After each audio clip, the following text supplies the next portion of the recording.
Hi, I'm Haley Boyd, Program Director of Lewis University's radio station 88.1 FM WLRA. Today, I'm here with one of the top 10 greatest drummers of all time according to Rolling Stone magazine, and best known as being a key member of Asia and Emerson, Lake and Palmer, Carl Palmer. Carl, thank you so much for joining me today. So first off, a big congratulations to you because you've been doing quite a bit to celebrate ELP's 50th anniversary, like releasing an exclusive collection of album artwork on canvases and touring with your Emerson, Lake and Palmer legacy. I'm sure you're very proud knowing that your legacy is still going strong. How does it make you feel knowing that this music will live on through years to come through multiple generations? Well, I mean, we don't know how much longer it will last, that's for sure, but it's done incredibly well over the 50-year period. And the release of the various catalogues that we're talking about, such as the CD box set, the vinyl box set. There was another box set before that that had vinyl and CD, and in that box set was a book and some history and some other bits and pieces. To have all of these coming out to refresh people's minds of what we actually did do is a great thing. And obviously, you know, it'd be nice if it went on another 50 years. I'm out playing at the moment and we're getting a great response. Obviously, these venues are just opening up and things, but I have a lot of hardcore fans which have followed the group over the years and have been big Emerson, Lake and Palmer fans since day one. So all in all, it's a great feeling. You definitely do have very supportive fans. Now, I saw you perform in St. Charles almost a week ago, and the show was just phenomenal. What does it feel like to be performing in front of audiences again after 2 years?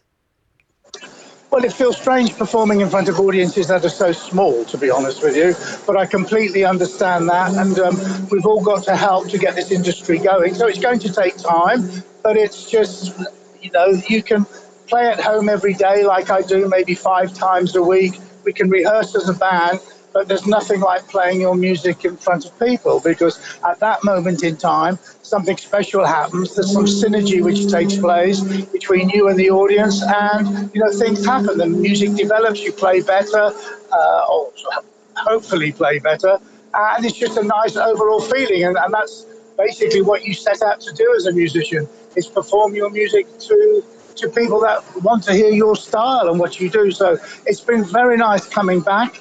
I don't think it'll be back till normal till sometime next year. Yeah, that's understandable, but you know what? It gives us something to look forward to for the future. Now, what would you say is the most rewarding thing about playing in front of a live audience? Well, for me, the most rewarding thing for me personally, and I have to think selfishly, is I try to produce a standard every night. And if I can produce that standard or a level in front of an audience, then that makes me unbelievably happy. Obviously, the better you get, you reach quite a high standard, and you can reach that quite quickly. But I always try to push it, and I still like to improve. You know, I don't really want to sit back on my laurels. So when an audience is there, they do make you work harder, and that's what it's all about. You know, because then the music has an extra drive to it.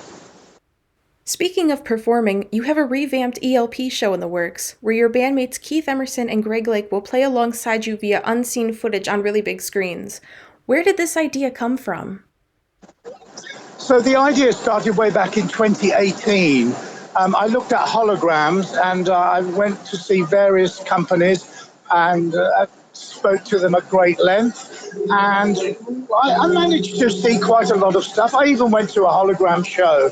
I believe it was Frank Zappa at the London Palladium in London, England. So I've seen quite a lot. I've seen various Ronnie James Dio hologram broadcasts and things. Anyway, it wasn't quite there for me, and I just wondered, was there another way? And the only other way was if you could find some live footage of the group playing where all the pixels and everything were in place, and you could actually produce a quality image of each person that would work. And funnily enough, we did have a recording that was made at the Royal Albert Hall in London way back when. It did get released on DVD, but due to the situation with the record company at the time, it got lost in the switchover. So the distribution was pretty bad. Well, in actual fact, that's working in my favor now, because not many people would have seen it. So it was at the Royal Albert Hall. It was 2 nights. It was recorded on 5 cameras, and the audio feeds were all good. I've listened to all the audio feeds, and they're all more than usable. In other words, the quality is of a standard where we could actually present it to the public. The actual camera work really did work well, mainly because it was one of the very few tours, and possibly the only one I can ever remember, where Greg Lake was stage center. I was stage left and Keith was stage right. So this meant that the 5 cameras, when you picked up the guy in the middle, which was Greg, you'd always see Keith on one side, or you might see myself on the other. So we have some really interesting double shots. And those double shots are what, really make it worth going for. So I've looked at everything, and it looks like we've got it, and it looks like we will be able to produce something where I could play Lucky Man on stage with them. I could play Hoedown, I could play Knife Edge from the beginning, Fanfare. And of course, this doesn't mean to say that I wouldn't use Paul and Simon as well playing, but we could definitely incorporate Greg and Keith. To what quantity of tunes, whether it's 4, 5 or 7, I have no idea yet. I'm still working on it, because this is where I've got to now. But it looks like this will be the way to go, and this will be the standard which will be acceptable. The Emerson family and the Lake family are totally behind me, and they've given me their blessing. So I'll be working again in January. Well, people are working on it now, actually, but I'll be seeing stuff in January when I get a bit of free time, just before I start my tour next year. And we'll see how far away it is from making it a reality. That's something I'm personally very excited to see, and I know that's not the only thing you've been up to. I saw that a biography about ELP is set to be released soon. How long did it take for Keith and Greg's families, as well as yourself, to find all the rare pictures and unpublished interviews for this book? Well, so I decided I would be the executive sort of editor. So I wanted to make sure that everything that went in the book was the actual word which was spoken by the individuals. So we gathered a lot of interviews, and there was an awful lot of things in interviews which didn't add up at all, and they haven't done over the years, and they've been printed and printed and printed. So I needed to have a good siphon through everything and see what was real and what wasn't. And the reason for that was I wanted the group to tell the story over those first 5 albums themselves. In other words, the Emerson, Lake and Palmer album, the Pictures at an Exhibition, Tarkus Trilogy, and Brain Salad Surgery. So I wanted us to be doing the narration through the book as individuals. So I managed to find enough interviews that worked. There were some what I call damp patches where it wasn't enough information. So I filled that information in because I knew what it was. And any of the gossip, any of the journalistic sort of things that got put in to make the interview sound better, I removed. We had several things. One of the most outrageous things I ever had was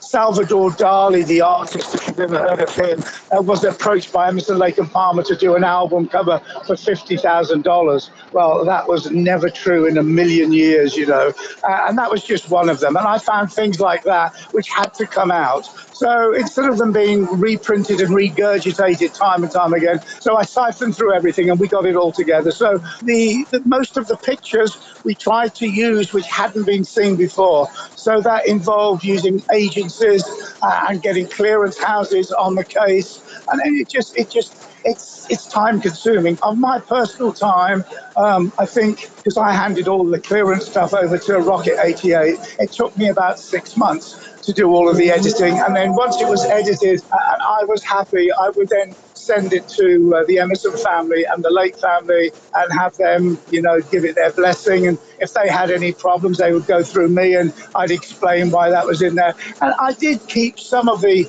arguing in there, because everybody knows all bands argue, and we argue more than most possibly. But I kept some of that in there. But, some of the nasty stuff which didn't need to be said again, or I took out, but I didn't take so much of it out that didn't make it a reality, So I'm very proud of it. It's only purchasable online, and I think there's 3 different versions. There's a classic copy, there's the master copy, which is in a box, and then there's a limited edition copy where there's only 50 of each. and those 50 of each are like leather bound and things. And in each one of those, there's a picture, a photograph of Greg, or there's a photograph of Keith, which is an artist-proof, high-quality photograph. I didn't use a photograph. I put a piece of art in mine, which I'd done already, and I called it the Manticore. And the Manticore was the label that Emerson, Lake and Palmer once had. Something else I read about that really caught my attention is ELP's song Carnival 9 possibly being turned into a movie. What compelled you to want to turn that song into a movie? Well, it wasn't us that was compelled to do it. It got picked up by Radar Pictures. They were the film company behind that giant film Jumanji. Anyway, they listened to Impression 1, 2, and 3 of Carnival 9, and they liked the AI, the artificial intelligence thing that we were already talking about then. And they liked that concept. But they weren't after a sci-fi movie, but they liked the lyrical content that was giving them a big lead, and they said, would this be something we would be interested in? So I said, yes, we definitely would be. We'd need to get some writers in there because we need obviously a good story around what we've got already. We need to embellish it, and that's where we've got to with it. So it's something that will happen, but I don't think you'll see anything there till the end of 2024, somewhere around there. All of these projects sound like a lot of fun, which brings me to my last question. Out of all the projects that we discussed, like the new ELP video concert, the biography, and the Carnival 9 movie concept, which has you the most excited and why? I think, to be honest with you, all of these things have to be done, that I've just spoken to you, have to be done. There's no ifs or buts, they have to be done. And, as much control as I can keep the group's side of the fence, as it were, and as I'm the only one here, I need to pay attention to what's happening and make sure that I do the other two guys justice, which is my main deal, to be honest with you, to make sure that they would have liked what's happening. But that's not the thing that attracts me. What attracts me and keeps me going, that's a duty I have to perform, and I feel honoured to be able to do that. But what makes me happy and what keeps me going is the fact I can actually play live. Not playing live for 2 years is quite a problem for me because I enjoy, believe it or not, I still enjoy the travelling to a certain amount, but I do enjoy the challenge of trying to reach a certain standard of art each night, a certain standard of playing. That to me keeps me going, and that's what I'm after. And I think it's only because I'm still improving, which I'm really grateful to be able to say. Carl, thank you so much for your time. It was such an honor talking with you. You're more than welcome. And if you if you need any other information short of anything, you can go to Facebook or the website or whatever. Everything's out there, more or less. If you just want to pick up some other information, you might want to look at www.carlpalmerart.com. There's some interesting things there that just might row your boat, as they say, for your article. But anyway, I'll leave that up to you. But thank you very much for the interview. It's been a pleasure. Thanks again, and good luck with the rest of your tour. Thank you so much. Thank you. Take care.